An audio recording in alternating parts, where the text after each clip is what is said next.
अध्यय सद्गुरु महाराज का प्रवचन महर्षि में ही उपदेशामृत से। शीर्षक धार्मिकता का चिन्ह लो या नहीं लो, लेकिन नाम भजन करो। बंदौ गुरुपद कंज कृपा सिंधु नर रूप हरि, महामोह तम पुंज जासु वचन रवि करणी कर। प्यारे लोगों, अपने देश में धार्मिकता के लिए लोग चिन्ह भी रखते हैं जो वैष्णव कहलाते हैं। वे तिलक करते हैं और माला कंठी आदि रखते हैं। जो ये सब करते हैं उनके लिए संत कबीर साहब ने कहा है, जाके नाम न आवत हिये, कहा भये नर काशी बसेरे का गंगा जल पिए, काह भये नर जटा बढ़ाए का गुदरी के सिए, कार्य भये कंठी के बांधे काह तिलक के दिए। कहे कबीर सुनो भाई साधो, नाहक ऐसे जिए। मतलब यह कि धार्मिकता के चिन्ह जितने हैं कितने भी लगा लो, लेकिन नाम भजन के बिना वह धार्मिकता का चिन्ह आपको धार्मिक नहीं बनावेगा। चाहिए कि धार्मिकता का चिन्ह लो या नहीं लो, लेकिन नाम भजन करो। नाम भजन में शब्द की किस्म का ख्याल रखो। शब्द दो तरह के होते हैं, वर्णात्मक और ध्वन्यात्मक। ईश्वर के नाम वर्णात्मक और ध्वन्यात्मक दोनों में से जो दोनों को जानते हैं और करते हैं वे बहुत अच्छा करते हैं, लेकिन जो केवल वर्णात्मक में रत हैं, ध्वन्यात्मक नहीं जानते हैं, नो ही करते हैं, वे ठीक नहीं करते हैं।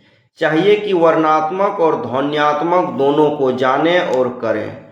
वर्णात्मक में मन और मुंह से कुछ कहा जाता है, लेकिन ध्वन्यात्मक में मन से व मुंह से कुछ कहा नहीं जाता है। अंतर्नाद खुलने का यत्न पहले करते हैं, जब खुल जाता है तब उसका वे भजन करते हैं। इसी को ध्वन्यात्मक में रमना कहते हैं। ध्वन्यात्मक में रमने वाले को बड़ा फायदा होता है। वर्णात्मक नाम तो ईश्वर का गुण बतलाता है, किंतु ध्वन्यात्मक नाम स्वरूप को पहचान करवा देता है। कितने लोग वर्णात्मक नाम के भजन को जानते हैं, ध्वन्यात्मक नाम को नहीं जानते। ध्वन्यात्मक नाम भजन कान में नहीं कहा जाता, गुरु उसका यत्न बताते हैं, उसका ध्यान किया जाता है। ध्यान के लिए मन से कुछ बनाना नहीं पड़ता। गुरु से युक्ति जाने, कोशिश करें, तब ध्वन्यात्मक शब्द खुलता है। जिस युक्ति से शब्द खुलता है वह है दृष्टि साधन। जो दृष्टि साधन करते हैं उनको वह खुल जाता है। पहले वर्णात्मक नाम को जानकर भजन करें। दृष्टि योग से ध्वन्यात्मक नाम प्रकट होता है। प्रकट हो जाए तो उसमें रमे रहें। यह नाम भजन का उत्तम कायदा है। इस कायदे को जो जानते हैं और ठीक ठीक करते हैं वे अपने अंदर प्रभु को प्रत्यक्ष पाते हैं। इसी नाम से ईश्वर की प्राप्ति होती है और मोक्ष मिलता है। शब्द अपने उद्गम स्थान पर खींचता है। जो कोई उस शब्द में मन लगाते हैं वे उधर खींचते हैं जिधर से शब्द आता है। आदि शब्द परमात्मा से आता है। जो उस शब्द को सुनते हैं वे उस शब्द से खींचकर परमात्मा तक पहुँचते हैं।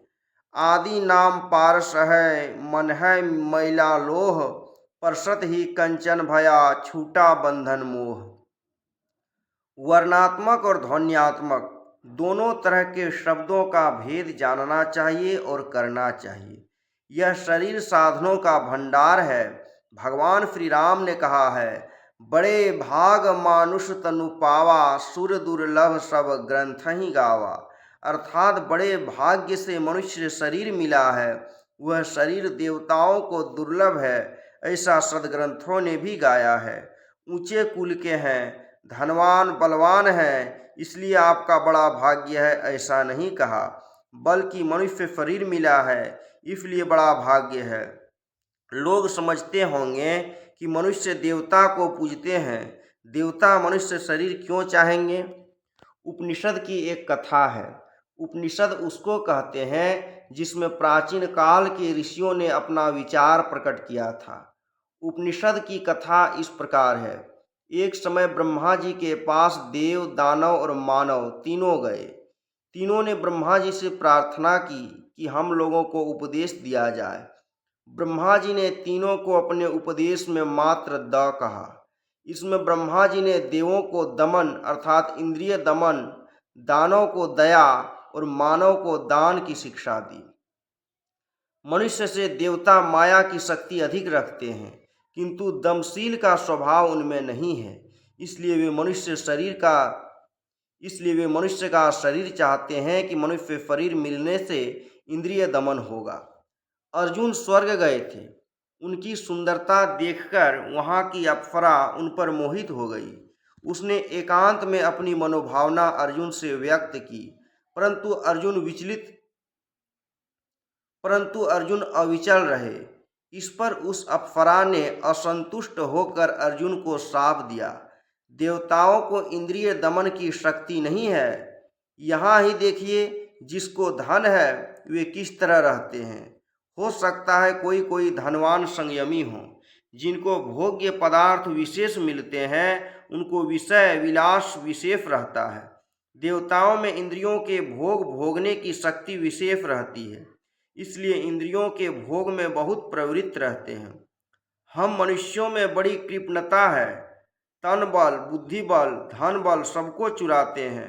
तन मन धन से दूसरों की भलाई नहीं करते हैं। इसलिए ब्रह्मा ने इस कृपणता को दूर करने के लिए दो कहकर दान देने कहा। फिर राम ने उपदेश में कहा, साधन धाम मोक्ष कर द्वारा, अर्थात यह शरीर साधन का घर है। जो साधन करना चाहे इस शरीर में रहकर हो सकता है। जिस तरह एक कोई भंडार हो, उससे जो लेना चाहे ले लो, इसी तरह यह शरीर साधनों का भंडार है। इससे जो कीजिए सो होगा। श्री सद्गुरु महाराज की जय।